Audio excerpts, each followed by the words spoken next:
¿Tienen micrófonos?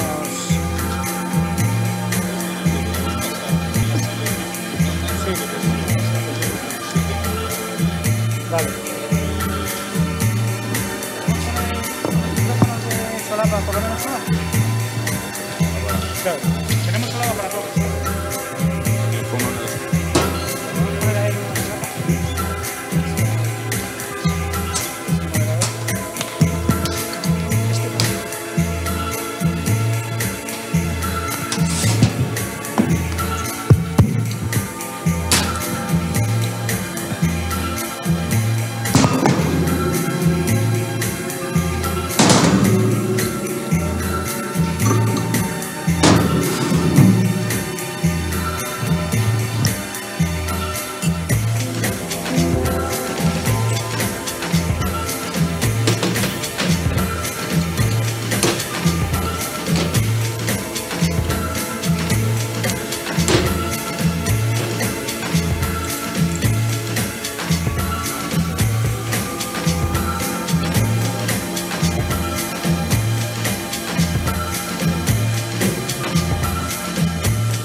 Bueno, pues yo creo que vamos a empezar con media hora de retraso. Espero que nos podáis disculpar.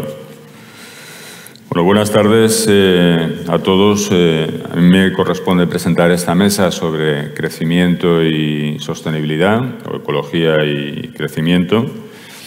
Creo que es una mesa importante, llena de influencers, aunque no sean instagramers, pero personas que claramente están muy vinculadas y comprometidas con el mundo de la economía y de la sostenibilidad y con una muy brillante trayectoria profesional.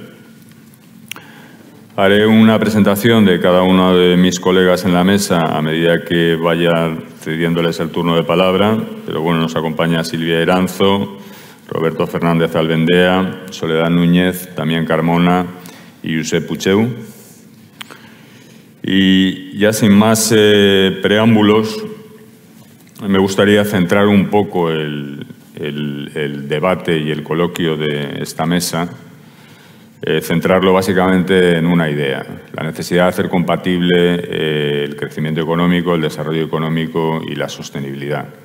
La necesidad de construir un modelo de crecimiento que tenga en cuenta los nuevos desafíos de la sociedad y de la economía global, que tenga en cuenta que el medio ambiente se ha convertido en un recurso muy escaso, que tenga en cuenta que las reglas de la globalización hacen que el papel del sector privado sea un papel muy relevante, que tenga en cuenta también que quizá en este ámbito y en este debate de cómo hacer posible la relación entre crecimiento y sostenibilidad, el sector público y la regulación se está quedando un poco atrás.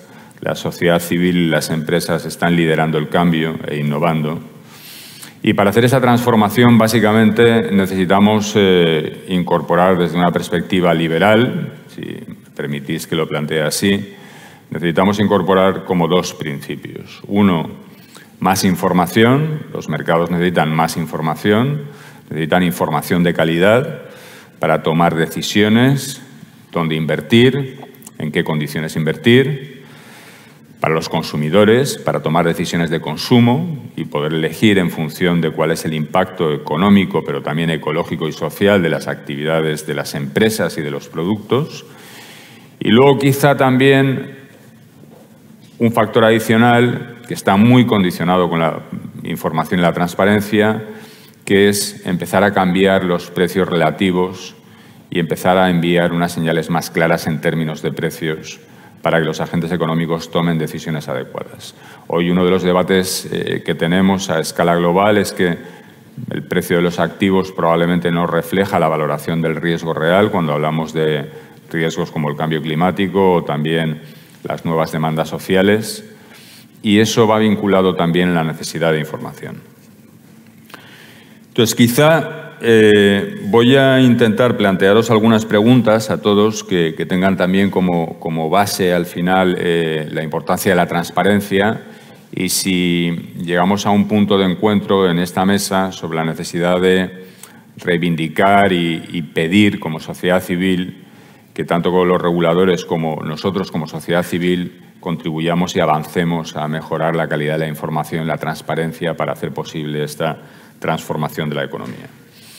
Y me gustaría preguntarle, quizá en primer lugar, a Roberto Fernández Albendea. Roberto es economista, ha hecho 2 másters de posgrado en regulación eléctrica y en dirección a empresas, ha trabajado en el mundo de las Big Four, en Arthur Andersen, y lleva una parte muy importante de su carrera profesional dentro de Iberdrola, donde ha ocupado distintas responsabilidades. Hoy es director de responsabilidad social corporativa. Roberto, me gustaría que nos contaras un poco cómo Iberdrola, que es quizá uno de los líderes en la transformación de la economía global, cómo además Iberdrola hace compatible contribuir con un propósito a la transformación de la economía global,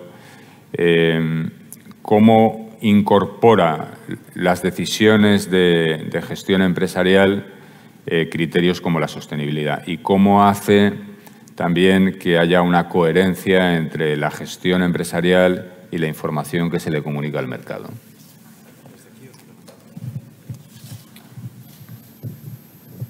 Bueno, gracias, Juan, por la introducción, y gracias a la organización, por la sociedad civil, por invitarnos. Es un honor para Iberdrola, para mí representando al grupo, estar en Valencia, una ciudad con la que tenemos tantos vínculos, ¿no?, históricos. 2 palabras, aunque creo que no hace falta, pero a veces, permitidme el minuto de publicidad. A veces hay que recordar que Iberdrola es una de las 5 mayores eléctricas del mundo por capitalización bursátil, entre la 3 y la 5, dependiendo del día.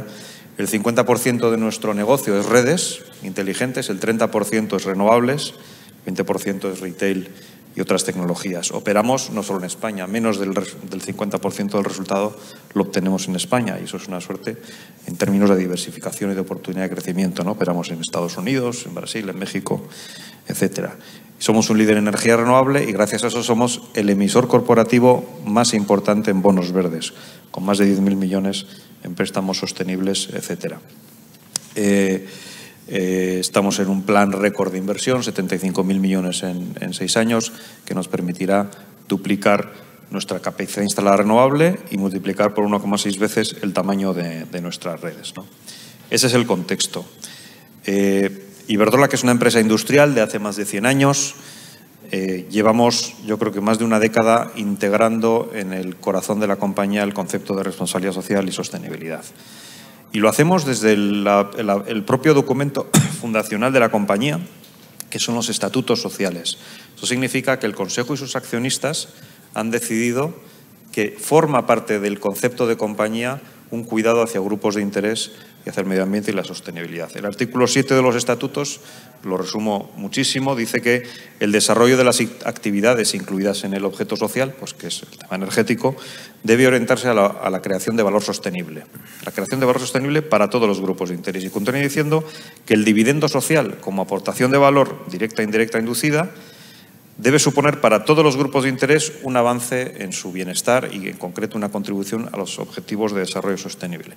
O sea, que arrancamos en los propios estatutos de la compañía, y esto es muy importante porque es un paradigma distinto de lo que es la concepción de una sociedad de acciones, ¿no?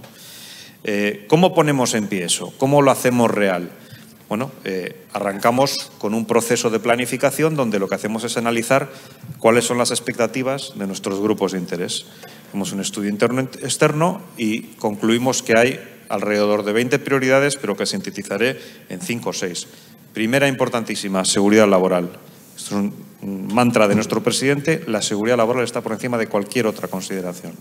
Segundo, transición energética y cambio climático.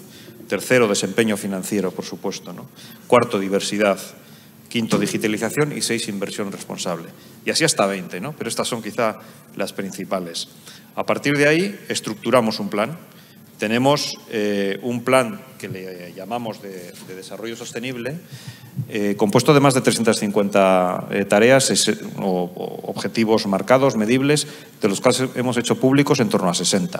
O sea, que damos esa transparencia que Juan mencionaba. Detectamos unas prioridades, ponemos unos objetivos y los transparentamos. Esa es la forma de actuar en el grupo. Es importante entender que muchos de esos objetivos no financieros, aparte, por supuesto, de los financieros, están integrados en las remuneraciones desde los miembros del Consejo hasta la alta directiva y los ejecutivos de nivel medio, ¿no? Eso, digamos, que garantiza un alineamiento del interés social con la gestión diaria. En concreto, me gustaría pararme en dos aspectos que para el Grupo Iberdrola consideramos son los de mayor contribución a la sostenibilidad y a este cambio social, ¿no? Y es evidentemente la descarbonización. Se ha hablado mucho esta mañana de consensos, de la relevancia de tener consensos en ámbitos como en educación, en pensiones y de la dificultad de alcanzar esos consensos, ¿no?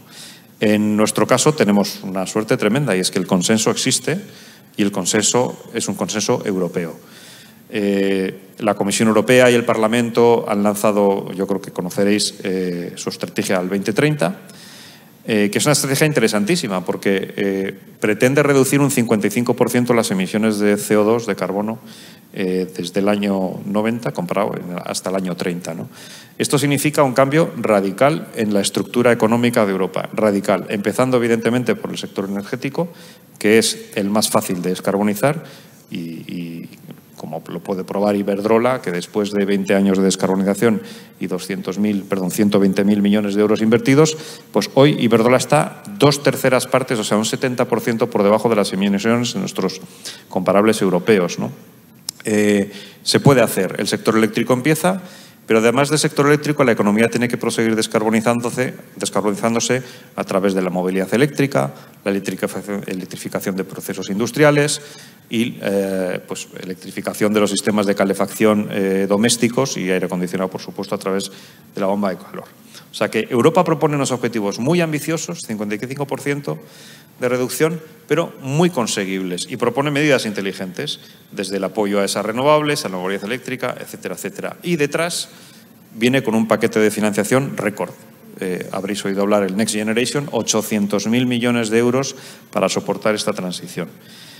Ahora es el momento de los gobiernos nacionales. Los gobiernos nacionales tienen que ser capaces de vehiculizar esa inversión, de elegir bien los proyectos, de elegir bien los objetivos, las tecnologías, y tienen un reto. En nuestra opinión, hay 3 factores de éxito que cualquier gobierno tiene que tener en cuenta a la hora de poner en marcha ese consenso europeo, ese Fit for 55, ese Green Deal. ¿Qué 3 cosas son? Primero, un entorno regulatorio estable, que dé confianza al inversor para financiar actividades y activos a muy largo plazo. Pensad que el sector de la energía, los activos son súper intensivos en capital y además son activos que están durante 25, 30, 40, 50 años funcionando. La segunda es una buena selección de proyectos para ser financiados por esos fondos europeos que acierten en las tecnologías y en soluciones adecuadas. Y, por supuesto, una apuesta por la tecnología y la innovación española, que ya hemos demostrado, compañías como Iberdrola y otras compañías, competidores, incluso toda la cadena de suministro que está detrás del desarrollo renovable, hemos demostrado nuestro liderazgo en el sector de la energía y somos tractores de talento, de inversión y de empleo. Nosotros tenemos una cartera de proyectos gigantesca a nivel mundial y orientaremos nuestra inversión allá donde podamos alcanzar el mejor binomio de rentabilidad-riesgo, ¿no? Esto es importante, la estabilidad regulatoria es importante. Para terminar, unas palabras sobre transparencia e información no financiera. Esto es un aspecto súper de moda, es una nueva obligación que va a ser reforzada. Bueno, existe una directiva, actualmente existe la ley española, la 11/2018, pero esto se va a reforzar. Las compañías asumimos unos compromisos de transparencia a través de la ley española, que es más exigente que la directiva actual, pero la directiva siguiente, que ya está en trámite y en borrador, va a ser aún más exigente. ¿Qué hace Iberdrola al respecto? Nosotros llevamos más de 15 años, yo creo que liderando la información no financiera en España. Desde el año 2002 publicamos un informe de sostenibilidad, más de 500 páginas, no falta un dato, siguiendo el estándar internacional GRI. le sumamos un inventario de gases de efecto invernadero, damos total publicidad y transparencia a nuestras emisiones de gases de efecto invernadero en alcance 1, 2 y 3. Y además publicamos un informe integrado, que entre comillas es el cortito, 100 páginas, que yo siempre recomiendo, es el más descargado de la web, porque es muy claro, es muy conciso para explicar todo lo que tiene que explicar. Y si alguien quisiera entender lo que es el sector y el Grupo Iberdrola, pues es el documento que hay que leer, ¿no? Y seguimos mejorando. Hay iniciativas en el mercado de capital, como la Task Force para Financial Disclosure de riesgo climático, que hemos integrado y que va de gobernanza climática y que va de dar transparencia a todo lo que el Consejo hace al respecto, ¿no? Todo esto de la transparencia no es barato ni es fácil. Es muy costoso.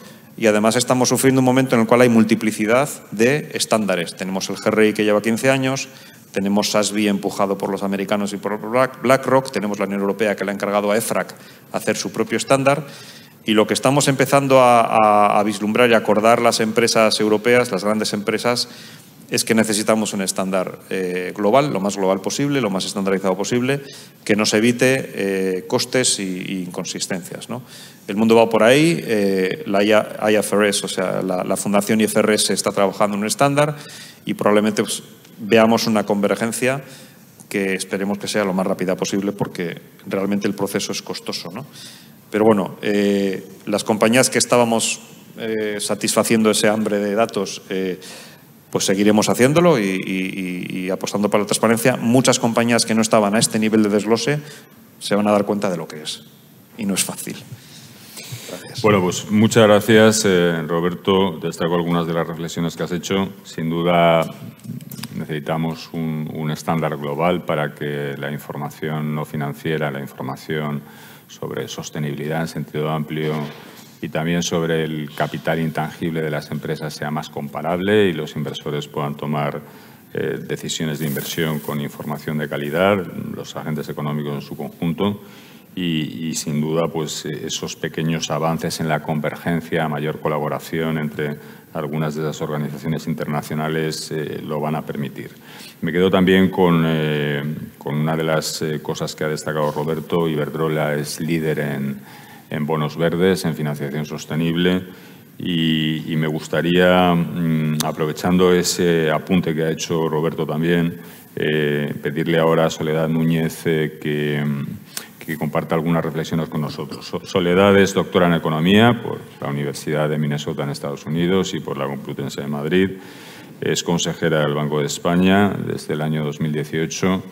Ha tenido muchísimas responsabilidades dentro de la administración pública, en el sector público, y de una manera muy notable ha sido la directora general del Tesoro y Política Financiera entre el 2005 y el 2011, que no fueron precisamente años fáciles desde el punto de vista de la economía global y de la economía europea y española como consecuencia de la crisis financiera.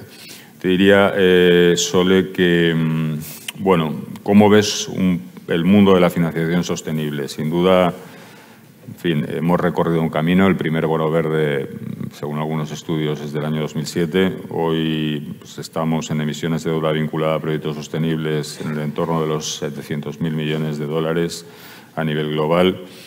Pero ¿qué necesitamos para que ese mercado de la financiación sostenible despegue de una manera más relevante y consigamos también que contribuya de una forma mucho más directa e importante a la transición hacia un nuevo modelo económico? Gracias, Juan. Y bueno, gracias a la invitación por participar en esta mesa. Antes de contestar directamente a tu pregunta, primero porque se necesitan la emisión de bonos verdes o en general de la deuda sostenible que acoge más figuras o más instrumentos que los bonos verdes. Bueno, pues porque la transición hacia una economía descarbonizada y que cumpla los objetivos que ha especificado, por ejemplo, Roberto, de reducción de las emisiones del 55% para 2030 o de las emisiones neutrales para 2050, requiere una enorme inversión, porque esto es, como ha dicho también Roberto, un cambio estructural de calado. Entonces, este cambio estructural hay que financiarlo. Se calcula, bueno, hay muchas estimaciones, pero, por ejemplo, refiriéndome a las de la Agencia Internacional de la Energía, hay otras, pero bueno, podemos decir que son similares. Pues establece que de aquí, desde 2021 hasta 2050, la inversión anual en energía, en general, con energía amplio, tiene que ser de, a ver si lo digo porque como estoy acostumbrada a decirlo en trillions, tiene que ser 4,5 miles de millardos, así lo digo bien, 4,5 miles de millardos. Es que esto de las cifras, cuando usas la terminología corta y la larga, luego te haces un lío cuando cambias de una a otra, pero es 4, lo que quiere decir que prácticamente es el doble de lo que se ha invertido en media en la anterior década. Entonces, esto indudablemente implica en toda esta transición una involucración del sector privado en forma de políticas, recursos, inversiones grandes, pero tiene que estar también el sector privado sin ninguna duda. Y ahí es donde llega sobre todo el papel del sector financiero como canalizador de su papel fundamental, canalizador del ahorro hacia las inversiones productivas. En ese sentido, el bono verde, como ha señalado Juan, es el que más se ha desarrollado. Hemos pasado de emitir a nivel global de unos 40 miles de millones en 2014 de dólares a el año pasado fueron 300.000 de verdes, luego está el resto de deuda sostenible, 300 miles de millones, a pesar de que la verdad es que el mercado el año pasado, cuando empezó la pandemia, se pegó un buen batacazo, pero luego se recuperó. Y este año en septiembre, a alturas de septiembre, ya va el mercado por unos 325.000 millones de dólares. Pero estamos todavía lejos de llegar a 1.000 millardos, que es lo que, por ejemplo, se estima que requeriría, que tendría que ser la emisión verde mundial de bonos verdes. Digo, por ejemplo, actualmente el resto de deuda sostenible, que incluye los bonos sociales, los bonos de sostenibilidad y los bonos de los Sustainability Linked Bonds, que ya no me llega la palabra, indiciados, pues más o menos ahora ha crecido muchísimo esta parte en los 2 últimos años, sobre todo los bonos sociales, pero conjuntamente más o menos alcanza el volumen que tienen los bonos verdes. Pero como refiriéndome a los bonos verdes, estamos lejos todavía. Fijaros, pues estamos por este año, pues que llegaremos a 400.000 millones, hasta 1.000 millones nos falta un poco. El Climate Bond Initiative calcula que a este objetivo llegaremos como muy pronto en 2025. ¿Por qué va todavía ralentizado? Pues bueno, un poco lo que tú has señalado al principio. Este mercado está teniendo una fuerte demanda, pero todavía falta, y es porque en el mercado hay una falta de información. Luego, por otra parte, falta de información que impide valorar adecuadamente los riesgos climáticos. Si tú no tienes información, es imposible que se valoren bien los activos, por ejemplo, los activos intensivos en carbono, porque no tienes información, entonces no lo puedes valorar bien. Pues eso por una parte. Por otra parte, es verdad que además hay fallos de mercado porque este tipo de valoraciones además implican valorar eventos muy en la cola que no están en la distribución histórica. Entonces también hay un fallo de mercado ahí. Y luego también faltan políticas, o sea, es el tercer factor, por lo que tú decías, que se observa una valoración inadecuada de los riesgos climáticos, o sea, un mispricing del carbono al final. Y la tercera razón es porque faltan políticas decididas en este sentido. O sea, faltan políticas que ayuden a interiorizar las externalidades negativas que produce los activos intensivos en carbono. Esas tres razones. Entonces, como nos ha contado Roberto, la verdad, pues, por cierto, es verdad que Iberdrola es un gran emisor. De hecho, está entre los top mundiales. Yo creo que está con las inversiones desde 2014, no estáis los octavos, pero bueno, de empresa de energía sí, los primeros, pero en cuál de emisiones. Ahora últimamente también se ha añadido a a los emisores, por ejemplo, el Tesoro Español, con una emisión muy exitosa este septiembre.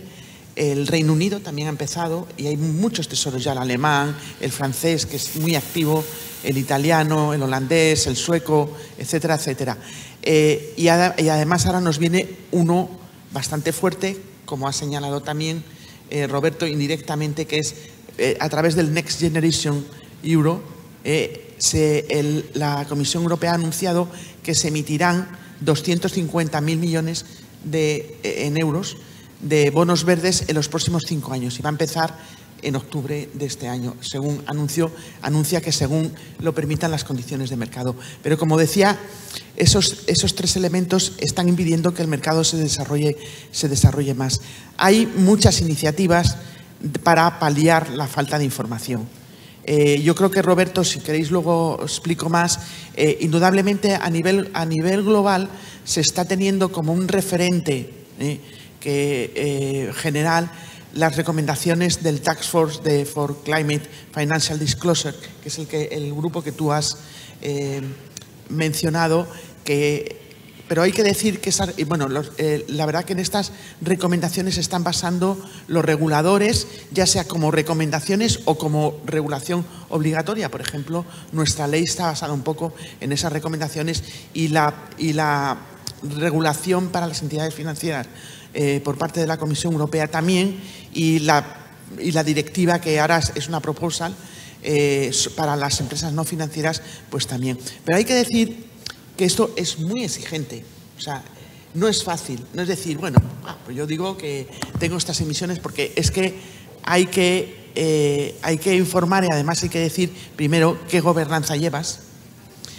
La recomendación es un poco lo que ha querido decir Roberto, que es que esto no es un tema de soy nice, soy muy responsable, soy muy tal. Esto es un tema del business core, o sea, es del modelo central del negocio. Tiene que ser un elemento tanto para las entidades financieras, desde luego, como para muchas de las empresas que están mencionando. Es un tema que tiene que estar en la gobernanza del Consejo.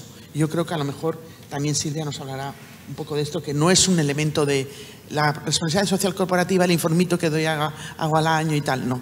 Es un elemento central. Luego también hay que explicar cómo gestionas esos riesgos, medir esos riesgos, establecer métricas, establecer objetivos. Y falta muchos datos para poder hacer esas cosas y metodologías. Entonces, la verdad es que se está trabajando, pero se va lento porque no es nada sencillo. Y no es nada sencillo para grandes entidades como puede ser Iberdrola o para un banco, pero ya imaginaros lo que es para una entidad, una mediana empresa. Pues es bastante complicado. Pero bueno, ahí vamos. Luego, si quieres, desarrollamos más. Bueno, pues muchas gracias, Sole, y sin duda ese es un gran tema.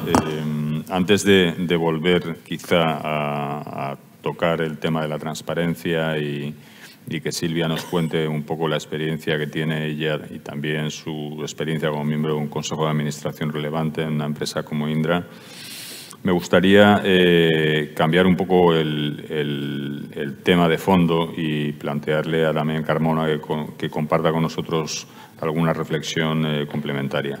Damián es empresario, es científico, es biólogo, es presidente de la Fundación Sociedad Civil, es autor de diferentes publicaciones y bueno, y como empresario una de las reflexiones que me trasladaba ayer es que nos encontramos quizá en medio de 2 líneas y 2 tendencias, ¿no? Cuando hablamos de sostenibilidad y crecimiento. Una es la de los defensores del crecimiento sin límites y otra es la de los defensores de limitar el crecimiento y tener en cuenta los impactos ecológicos con total tipo de intensidad, ¿no? Y que quizá hay que plantear más una vía intermedia en la que hay que aceptar que el crecimiento económico tiene siempre un coste ecológico, un coste medioambiental, o puede tenerlo siempre, y que el capital ecológico puede ser sustituible y que de lo que se trata es de que el sector privado asuma también como suyo la obligación de reponer o reconstruir o crear capital ecológico adicional que compense esos impactos. Pero bueno, desde ese punto de vista, Damián, ¿cómo ves un poco el debate de la transparencia y el debate de la transición ecológica? Muchas gracias, Juan, por la invitación y por la presentación. Buenos días a todos. Voy a empezar haciendo amigos. Nuestros dirigentes políticos se han acostumbrado a vivir por encima de nuestras posibilidades, actuando pretenciosamente y manteniendo un tipo de vida y unas ideas que los españoles no nos podemos permitir. Nuestros políticos son los más modernos, los más feministas, los más multiculturalistas y, por supuesto, los más ecologistas. Todo ello con nuestro dinero, como siempre. En el tema que nos ocupa, el medio ambiente, generalmente cuando un político accede a un cargo relacionado con esta materia, suele suplir su falta de conocimientos con una pretendida militancia ecologista. Con la ausencia de complejos de quien desde la infancia ha dedicado gran parte de su vida al estudio y defensa de la naturaleza, concretamente de las especies en peligro de extinción, pretendo modestamente puntualizar algunos hechos que estos prohombres no deberían ignorar. En primer lugar, deberían saber que la característica principal que define la vida es el cambio. Los ecosistemas y las especies que los habitan no han cesado en su evolución. Por tanto, y en contra de lo que piensan los militantes radicales del ecologismo, que más que conservacionistas parecen conservadores, no hay que tener tanto miedo a algo tan natural como el cambio. En segundo lugar, los ciudadanos y los políticos deben de ser conscientes del intento de los ecologistas que, aprovechando la afinidad semántica, pretenden confundir a la sociedad haciéndose pasar por expertos ecólogos con opiniones fundadas científicamente, pero nada más lejos de la realidad. El ecologismo es una militancia ideológica que, lejos de plantear un uso sostenible de los recursos naturales, pretende una vuelta al tribalismo incluso a costa del ser humano. Por último, de momento, supongo que en el debate habrá tiempo para precisar estas puntualizaciones. Soy totalmente partidario de incluir la ecología en cuanto a disciplina científica entre las materias que deben de consultarse para la toma de decisiones políticas, sobre todo cuando éstas afectan a los recursos. Pero no podemos caer en el error inducido por los ecologistas de tomar en consideración únicamente los aspectos ambientales. Como buenos fundamentalistas, estos proponen una nueva sacralización: preservar a toda costa unos ecosistemas que ellos pretenden naturales, impidiendo cualquier actuación humana. Hemos pasado de ignorar los valores ambientales en la toma de decisiones a hacer de ellos la única referencia a tener en cuenta, lo que supone un problema tan importante como el primero. Una de las cosas que además se está haciendo muchas veces por parte de los grupos fundamentalistas es utilizar el medio ambiente para impedir el desarrollo. Esta postura fundamentalista se basa en un error de partida y sus consecuencias son inasumibles. El error consiste en ignorar que prácticamente no existe actualmente ningún ecosistema que no sea producto de la intervención humana, por lo que la supresión de la actividad humana, lejos de preservar los ecosistemas, los ponen en peligro. La consecuencia de estas posturas que pretenden conservar los ecosistemas lejos de cualquier influencia humana, llevadas a sus extremos, solo son realizables si volvemos a una densidad de población anterior a la de la revolución industrial. Nuestro objetivo no puede ser preservar el planeta en abstracto. Nuestro objetivo es preservarlo para el ser humano. Muchas gracias. Pues muchas gracias, Damián. Y volviendo un poco a la cuestión central, ¿no?, que estábamos debatiendo, la transparencia y el hecho de que la transparencia sea un coste muy relevante de cumplimiento, la falta de unos estándares globales armonizados, la dificultad que tienen las empresas, ¿no?, para definir las métricas y comunicarlas.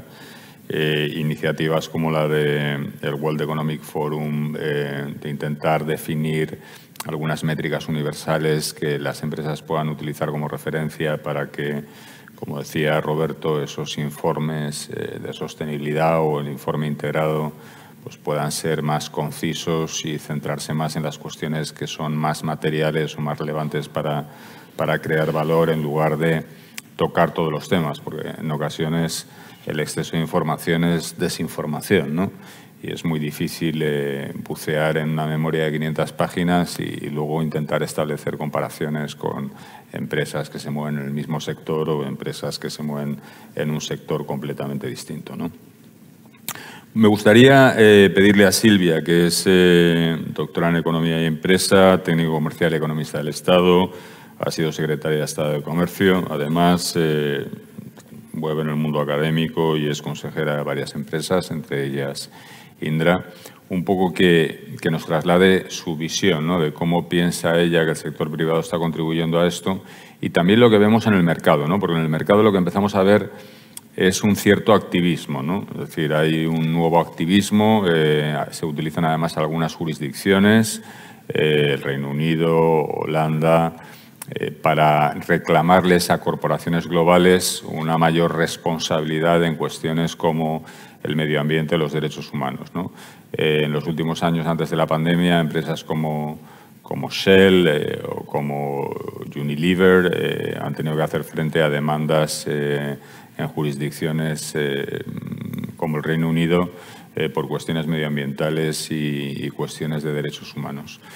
¿Cómo crees que ese debate y ese movimiento está evolucionando, Silvia? Muchas gracias, Juan, y muchas gracias a todos ustedes por acudir a esta mesa. Efectivamente, yo me voy a centrar en las iniciativas, las actuaciones medioambientales desde el punto de vista de las empresas. Como todos ustedes saben, en el avance medioambiental hay tres actores fundamentales. Unos son los gobiernos, que son los reguladores, luego están los consumidores, que también con sus decisiones de consumo pues pueden contribuir muchísimo a favor de una mejora medioambiental, y por último están las empresas, que en un país avanzado como España, pues realmente en su producción, en el modo de producción de los bienes, pues también contribuyen muchísimo a las emisiones de gases de efecto invernadero. Entonces, yo, por hacer un resumen muy ejecutivo de aquello en lo que me voy a centrar, pues puedo decir, primero, se ha avanzado muchísimo desde el lado de las empresas en la agenda medioambiental. Segundo, falta mucho por hacer. Entonces, voy a explicar muy brevemente dónde se están produciendo los avances y qué es lo que hay que hacer. Inevitablemente me voy a solapar con cosas que ya se han dicho en esta mesa. En primer lugar, se está avanzando muchísimo en la agenda medioambiental por parte de las empresas cotizadas. Hay una regulación. El último Código de Buen Gobierno dice que las empresas tienen que tener un foco puesto en la sostenibilidad. Los reguladores se están ocupando muchísimo y siempre se centran en grandes empresas. Por ejemplo, la Ley de Cambio Climático y Transición Energética pues impone obligaciones, pero siempre a grandes empresas. Las empresas se están moviendo también por la presión de los inversores, es decir, los accionistas, los acreedores, también los stakeholders, es decir, los propios trabajadores, los proveedores, la sociedad en su conjunto. Y también se está moviendo mucho porque hay beneficios monetarios cuando uno es mejor medioambientalmente. Por un lado, porque disminuyen costes de financiación y, por otro lado, porque la empresa puede ver la sostenibilidad como una oportunidad de negocio y porque hay una prima bursátil a favor de aquellas empresas que son mejores medioambientalmente. Y después están los beneficios de reputación, que está haciendo que muchas veces las empresas nos estemos copiando unas a otras cuando vemos que nuestro vecino pues, está haciendo muchas cosas y le está favoreciendo. Un indicador relevante de cómo las empresas se están moviendo a favor de un mejor medio ambiente es que se están creando muchas comisiones de sostenibilidad en los consejos de administración. Un 67% de las empresas del IBEX en este momento tiene una comisión de sostenibilidad. Esto tiene una enorme ventaja porque significa liderar desde el propio consejo, en una acción top-down, todas las cuestiones medioambientales, con lo cual arrastra mucho mejor a toda la empresa, hay una mejor rendición de cuentas, etcétera, etcétera. Vamos a ver, yo he hablado de que disminuyen los costes de financiación y lo vemos, por ejemplo, en el hecho de que los grandes fondos de inversión, liderados por BlackRock y en menor medida por el fondo de pensiones noruego, gestionado por el Norges Bank, pues están diciendo ya, y ya lo están ejecutando, que no van a invertir, no van a poner dinero de los ahorradores en las empresas que contaminen. Estamos viendo cómo el fondo de pensiones noruego está vendiendo acciones de empresas canadienses muy contaminantes en el sector de energía o empresas mineras grandes como una grande de Brasil o una grande de Suiza. Y por lo tanto esto pues hace que la financiación se complique desde el punto de vista de captación de fondos cuando no son sostenibles medioambientalmente, ¿no? Y luego pues en la famosa encíclica anual que hace el presidente Larry Fink de BlackRock, que como saben es el mayor fondo de inversión del mundo con 7,5 billones de dólares gestionados, pues le recuerda a todos los CEOs que tienen que mejorar los datos medioambientales de las empresas. Desde la óptica de los tribunales, como ha señalado muy bien Juan Costa, pues estamos viendo sentencias verdaderamente sorprendentes. Por ejemplo, un tribunal holandés le ha dado la razón a una ONG holandesa y ha obligado a la compañía petrolera Shell, que es una de las major en el sector petróleo, a reducir un 45% sus emisiones antes de 2030. El Tribunal Supremo de este mismo país, de Países Bajos, ha dicho que el gobierno holandés tiene que reducir las emisiones un 25% con respecto a 2019 también en ese año. Con lo cual, yo creo que esto es el inicio de un gran movimiento jurídico, de una cierta judicialización del tema medioambiental y probablemente con los desastres climáticos pues se van a multiplicar las demandas de indemnizaciones por parte de las grandes empresas contaminantes. Bien. Y luego, por otra parte, también hay una acción muy buena por parte de las compañías que es hacer depender al bonus a sus altos ejecutivos del cumplimiento de determinados objetivos medioambientales, además de otros objetivos tradicionales. Hasta aquí he dicho algunos factores que están impulsando la mejora medioambiental. Pero voy a citar algunos donde hay mucho que hacer y aquí ya digo que me voy a solapar un poco con mis compañeros. Primero, necesitamos que más compañías se incorporen al tren de la mejora medioambiental y me estoy refiriendo a empresas no cotizadas, a empresas medianas y pequeñas.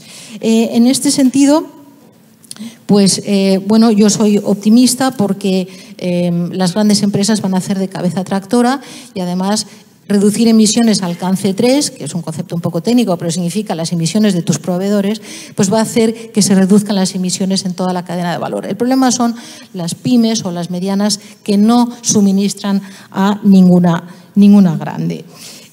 Bien, hay otra manera también de impulsar una mejora medioambiental en las empresas, que es mejorar la gobernanza corporativa, es decir, incluir más consejeros independientes en los consejos de administración, porque de alguna manera el consejero independiente representa mucho mejor a la sociedad civil que otros consejeros dominicales. Y son los independientes, además, los que son la mayoría en estas comisiones de sostenibilidad. Otras áreas de mejora, bueno, hay que completar la regulación, por ejemplo, pues poner un ejemplo, la taxonomía de la Unión Europea en materia de actividades sostenibles, hay que completarla, solo se han completado 70 sectores, pero hay cientos de sectores. La información no financiera que citaban Roberto, bueno, pues el decreto 11/2008 dice que se admite cualquier estándar para reportar, pero esto introduce mucha confusión entre los inversores, como bien ha señalado Soledad, porque verdaderamente el inversor no puede comparar informes, unos tienen 500 páginas, otros menos, unos incluyen unos indicadores, otros no, etc. Y ya por último señalaré que los índices de los analistas medioambientales, y señalaré los más importantes, que son el Dow Jones Sustainability, el MSCI, el FTSE y el Carbon Disclosure Project, pues tienen una metodología diferente y nos encontramos con compañías que son excelentemente valoradas por algunos de estos índices, pero por el contrario reciben una calificación mediocre de otros. Aquí se tiene que producir una convergencia porque al final el resultado de todo lo que he comentado es que los inversores están confusos, no saben dónde invertir y es necesario que lo sepan porque además el hecho de comprar bonos verdes les obliga verdaderamente a poder discernir entre compañías que están haciendo las cosas bien y otras que lo único que están haciendo es un greenwashing. En conclusión, necesitamos mejoras tanto a nivel corporativo, a nivel regulatorio y también a nivel de la información que suministramos y de los analistas medioambientales. Muchas gracias. Pues muchas gracias, Silvia. Y quizá para acabar y volver otra vez a un sector económico pegado además al mundo del consumo, le pediría a Josep Pucheu Rocamora, que es agrónomo, presidente de la Asociación Nacional de Bebidas Refrescantes miembro del Comité Social Europeo y que además ha tenido la suerte de estar en la Cumbre de Naciones Unidas hace unos días, ¿no? Que, bueno, quizá en el mundo también del consumo, ¿no? Hay mucha desinformación y muchas marcas, muchas empresas utilizan los reclamos medioambientales y la sostenibilidad como un argumento comercial, pero tampoco existen estándares, tampoco existe una información más o menos homologable, homogeneizada, ¿no? Para que los consumidores puedan tomar mejores decisiones. Quizá, Josep, puedes compartir un poco con nosotros cómo ves este debate en el mundo del consumo. Pues un placer, Juan, y un placer compartir mesa con aquí amigas de hace mucho tiempo y con todos vosotros. Y contestando tu pregunta y siendo muy concisos, porque la alimentación y la hora del comer van bastante vinculadas, pues bueno, tengo el placer de representar a la industria de alimentación y bebidas en el foro de la sociedad civil, en el Consejo Económico y Social Europeo, y llevo toda mi vida dedicado a estos asuntos y he visto durante muchos años la evolución. Y esta evolución nos lleva a un protagonismo cada vez mayor de los consumidores. En nuestro caso, la diferencia con empresas como las que Silvia ha puesto encima de la mesa o Roberto, es que nosotros tenemos una atomización en cuanto al sistema agroalimentario muy potente, desde empresas de distribución que tienen mucho que decir porque son las que están en contacto directo con el consumidor y canalizan sus demandas, grandes corporaciones cotizadas y corporaciones con marcas muy potentes a nivel mundial, en el caso pues Coca-Cola, Pepsi, etcétera, en bebidas refrescantes, o otras multinacionales de alimentación como Nestlé, Danone, etcétera, que son las que más se visualizan al lado de otras grandes compañías que manejan las materias primas en el mercado mundial. Pero hay una realidad, existe una realidad en Europa y muy especialmente en España, de pequeña y mediana empresa, que moviliza algo que tiene mucho que ver con lo que hoy estamos hablando, esa posición del consumidor urbano, que es una realidad intrínseca a un mundo rural cada vez más en boga y de moda, pero sin saber para qué ni hacia dónde, ¿no? El 70% de la actividad económica, si exceptuamos el sector servicios en el mundo rural español, está vinculada al sistema agroalimentario. Producción agraria, pequeña industria de transformación, logística, etcétera, etcétera. En algunas comarcas pequeñas esto se invierte en favor del turismo, pero tienes que ir a zonas donde realmente pues la nieve, la costa, no sé qué tenga ese impacto. En el resto, prácticamente esta industria está jugando ese papel tractor en un mundo rural cada vez con más hándicaps, cada vez más visualizado. Para centrarnos en este sector y en este sistema, yo diría algo, Damián, lo siento, nosotros estamos a lo que diga el consumidor, que es el ciudadano, y el ciudadano toma sus decisiones, y nosotros vemos en las cotizadas clarísimamente que una decisión incorrecta en el ámbito ambiental, podrás decir, bien fundamentada, demagógica, me da igual, tiene un impacto real en la cotización, en lo reputacional y en el consumo. Nuestra basura es una basura con marca. Cuando hablan de littering marino, cuando hablan de vertidos, esos envases llevan marca y esa marca es nuestro mejor activo y están muy presentes porque realmente los niveles de consumo son muy importantes. Comemos normalmente en el mundo occidental 3 veces al día y esos envases, esos embalajes, ese packaging está ahí y tenemos que dar respuesta. Para ser muy breve, ¿qué hacemos como industria de alimentación y bebidas? Escuchar y a poder ser anticiparnos a lo que pide el consumidor y anticiparnos al legislador. ¿Contra qué debemos luchar? Hombre, contra arbitrariedades y malas decisiones del legislador, ahí podría coincidir contigo en algún caso, pero normalmente, como trabajamos en todo el planeta, pues somos muy capaces de adaptarnos a esas legislaciones. ¿En qué marco nos centramos? Y es lo que comentaba Juan en este momento. Por supuesto, en esa anticipación, la transparencia, la información al consumidor y, en la medida de lo posible, la certificación por terceros de todos nuestros procesos, que en el caso de la gestión corporativa sería mayormente lo que Silvia ha puesto encima de la mesa, es nuestra manera de trabajar y nuestro paradigma. Si no, no somos creíbles. O sea, no podemos hacer una publicidad pagada, que pasaría a ser propaganda, diciendo somos los más limpios. Mire, no, hay que demostrarlo, hay que verlo, hay que anticiparse. ¿Y para anticiparnos, no es que tengamos la bola de cristal, y lo dejo ahí rápidamente porque es hora de comer, 3 marcos. En el ámbito global, bueno, pues Naciones Unidas, lo decía Juan, se ha realizado este último viernes y sábado, ha tenido poco impacto en prensa, pero ha sido muy importante, dentro de la cumbre, una jornada y media dedicada a sistemas alimentarios sostenibles. Porque la utilización de 2 recursos escasos, básicamente, agua y suelo, y la descarbonización, están en la agenda. Y están en la agenda de una forma que impacta directamente en nuestras ventas y en nuestros resultados y en nuestra manera de enfocar el futuro a medio y a largo plazo. Por tanto, tenemos que fijarnos claramente en esas definiciones. Estábamos ya en los objetivos 2030 y, por supuesto, estamos en asumir los objetivos de desarrollo sostenible. Y lo incorporamos y lo interiorizamos como sector y en las empresas, especialmente en las grandes corporaciones.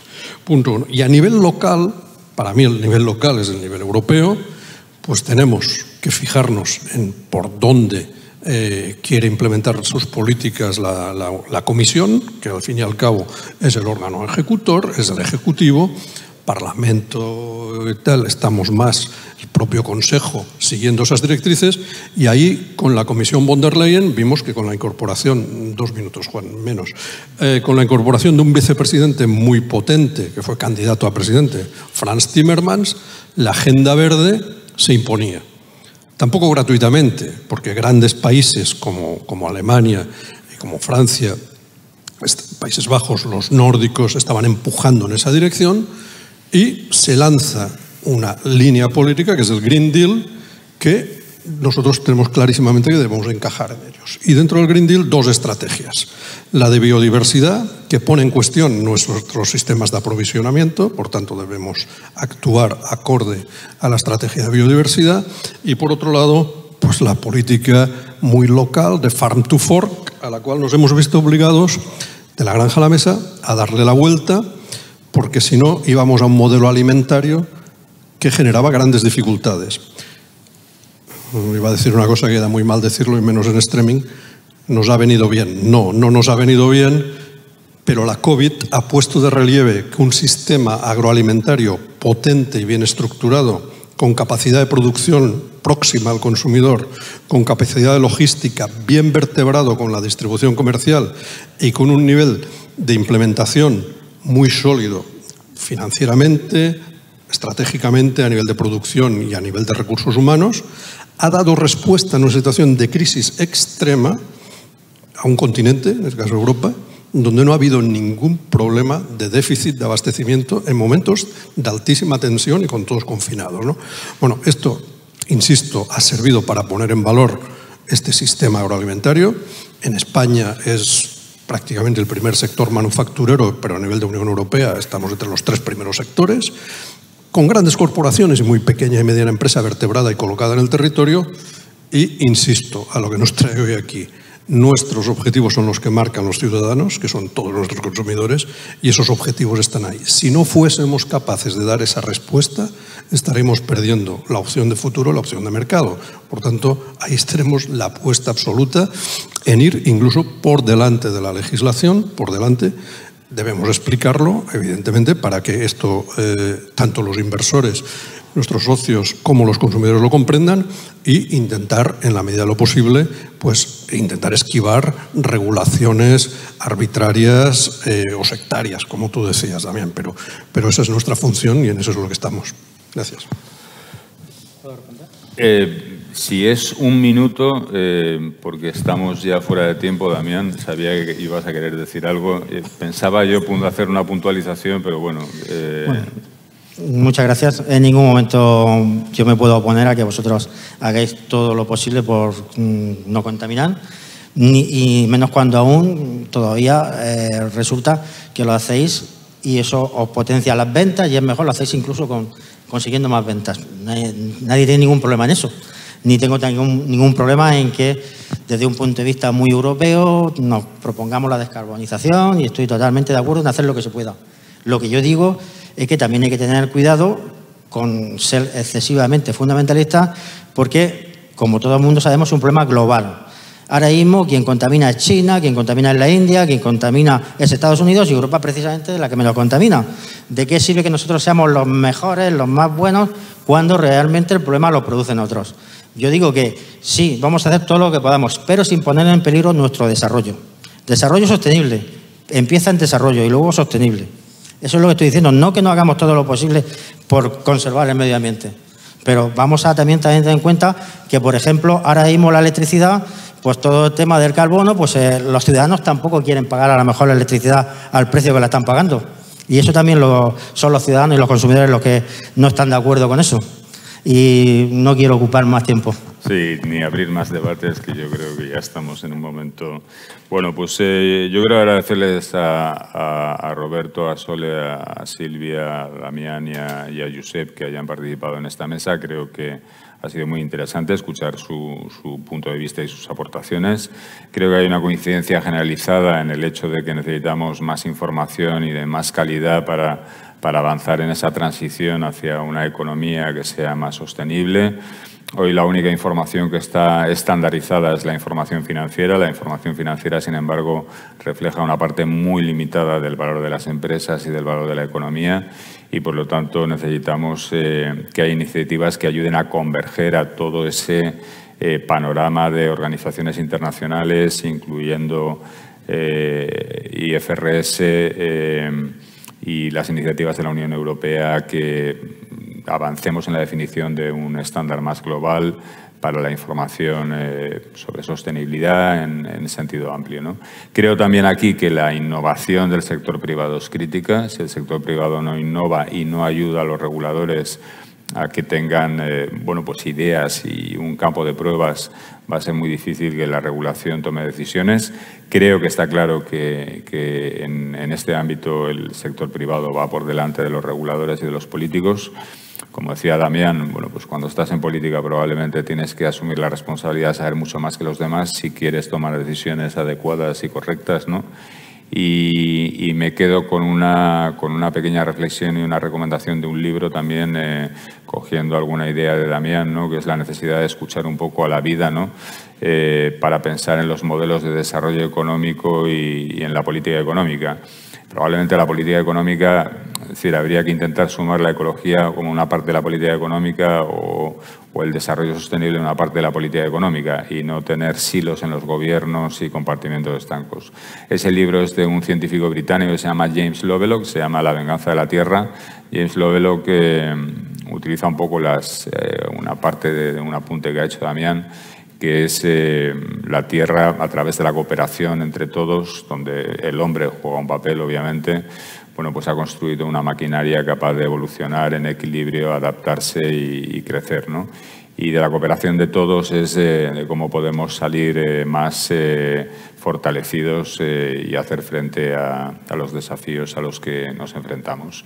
Muchas gracias por la oportunidad. Gracias de nuevo a los miembros de esta mesa, a los ponentes, a la sociedad civil y a todos ustedes por habernos acompañado este rato. Muchas gracias.